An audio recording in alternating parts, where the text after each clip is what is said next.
Welcome back to Instibles, everyone. So I'm going to go up for you guys in the S&P 500. Again, this is the SPY. We have one question and one question only. What exactly has to happen for us to continue on into lower lows of the year? Are we going to get major discounts or are we going to possibly bounce back? What exactly has to happen for us to bounce back? Now, before I jump into this, if you guys can do me a huge favor, smash that like button, hit subscribe if you want to see my daily plan on exactly how I plan on playing into the market every single day. We go over candle structure, overall strength levels, and any key indicators that we need to be focused on. And again, if you are a day trader or you are looking for very volatile breakouts that we mention every single day in the Instibles, and again, we mention any breakout that is worth looking at throughout the day, go to Instibles.com in the description below, and you will never miss a breakout alert today again.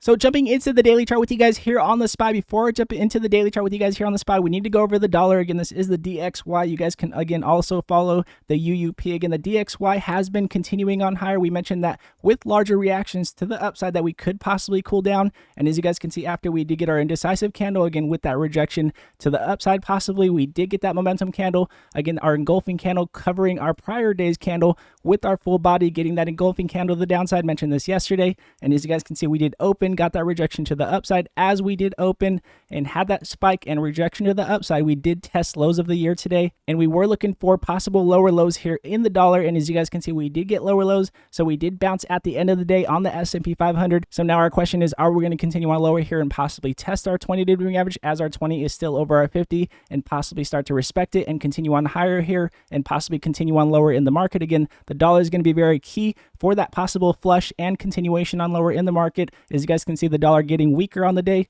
so we did not have that continuation on lower in the market. Even though we did drop just into lower lows today, we did get that rejection. Now looking at the SPY here on the daily chart, as you guys can see, again, testing lows of the year, not dropping below it, because again, we did not continue on higher on the dollar. So what I would be looking at is our overall strength to see if we can possibly continue on lower. What would have to happen? As you guys can see, we do have a continuation on decreases in sell pressure with two white shaded lines that we have been looking for. As you guys can see, prior we did have two white shaded lines coming in. We did have a bounce, a very strong bounce that we were leading into CPI with, again, with anticipation with a low CPI. We did get that rejection, again, a very odd rejection here on the EMA lines, because again, we had anticipation on a possible decrease in CPI. We had to take away all of that strength, so we did get that rejection here, and now we are looking to see if we can get our EMA lines to cross back up, possibly get momentum to the upside. As you guys can see, currently we are pointing down. We need to make sure we are careful. If we continue to point down here, then we could possibly continue on lower in the market. We need to make sure we are getting that curl back up. We want to get that ultimate pivot with our 26 curling up and our 12 crossing above it. Again, that would be our confirmation on a possible pivot and more strength to the upside. Again, we are looking for a possible curl here before we do actually get our 12 and our 26 curling up. As you guys can see, prior we did mention this, we had our 12 and our 26 curling up, and we did cross. As you guys can see, we had our continuation on that decrease in sell pressure, that early signal for that possible pivot. So again, we are on watch for a possible pivot here. If we do get that pivot, then we will bounce off of the lows of the year, and then we did continue on with the largest rally that we had of the year from that bounce when we did break above the median of our MACD. So we're looking for the same thing to happen, looking to see if we can break above the median of our MACD to get that ultimate strength. Now our question may be, do we have room to run to the downside? I would be looking at our RSI here. As you guys can see, again, we did point down, we did jump into oversold territory. We are jumping out of oversold territory. A lot of people may be thinking this is exactly when I want to be jumping in, and in my opinion, we have not created divergence. We have not created higher lows as we are oversold, and created lower lows in the market as we are getting that shift of momentum, and then getting that confirmation as we jump out of oversold territory, creating again higher lows here as we are oversold, and creating lower lows on our price action. Again,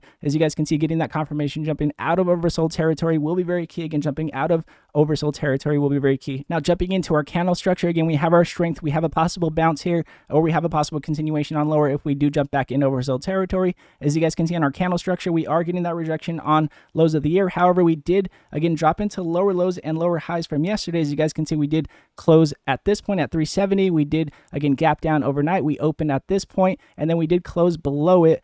So again, we did close below our prior day's candle. We need to make sure we are careful as far as playing to the upside. Again, looking for that pivot overall. If we are going to be trying to play to the upside, in my opinion, will be very key. If we do not get that pivot with our 12 crossing back over our 26, then we could again get that rejection at any point. So in my opinion, even if we do have a momentum candle to the upside, we would be looking for a possible evening star to come out. Again, the evening star is a bearish setup. Again, with the momentum candle to the upside, with a doji candle possibly following to the upside.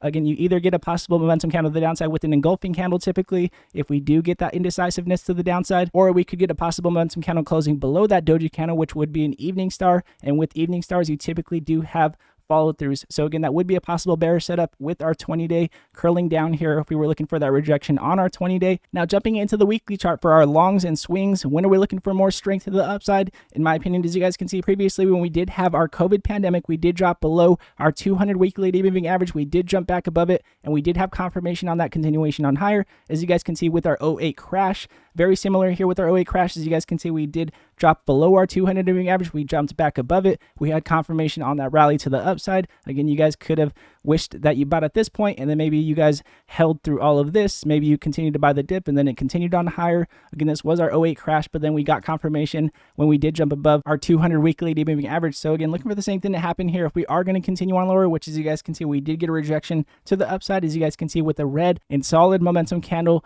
covering our prior body here, getting that momentum candle to the downside, getting an engulfing candle to the downside, rejecting our 20 weekly day moving average. Now looking for a possible test here on our 200 moving average, looking for a possible continuation on lower and possible bounce back above for more confirmation. Again, breaking above our 200 weekly moving average is going to be extremely key here if we are looking for stronger swings in longs at this point, or we are going to have a major bounce back and we will start to respect our 20-day moving average. Again, looking for that confirmation will be very key if we are going to continue on higher here. Now looking at the overall picture here, again, this is our monthly chart. As you guys can see, we are testing our 50-day. We are wondering if we are going to jump back above it, possibly continue on below it, and then jump back above it and get confirmation. As you guys can see, we actually had confirmation when we did have our COVID pandemic. We had a momentum candle, a red momentum candle to the downside, and then we had a green momentum candle drop in below our red momentum candle. That is a bullish move, and we did continue on higher here. So as you guys can see, looking for confirmation again on that continuation on higher will be very key here on the monthly chart as far as long plays. Now again, with that said, if you are a day trader or you are looking for very volatile breakouts that we mention every single day in the Instabulls room, go to instabulls.com in the description below, and you will never miss a breakout alert today. Again, and all of you Instabulls that come over every single day and support the channel, we will continue to go at it. Stay patient. Consistency is our #1 focus, and we will continue to stay focused on staying consistent. Again, with the market continuing on lower, consistency is very key in making sure we are staying focused on the higher percentage plays, which in my opinion has been the first half of the day. The second half of the day really has very, very slow movers and really not even worth really playing into, to be honest. So again, just staying focused on the first half of the day till we do have a bounce back here on the larger time frames will be very key. And again, if you guys do like this video, it does help the channel grow, and I do appreciate it very much. And again, God bless you all, and I'll see you guys in pre-market.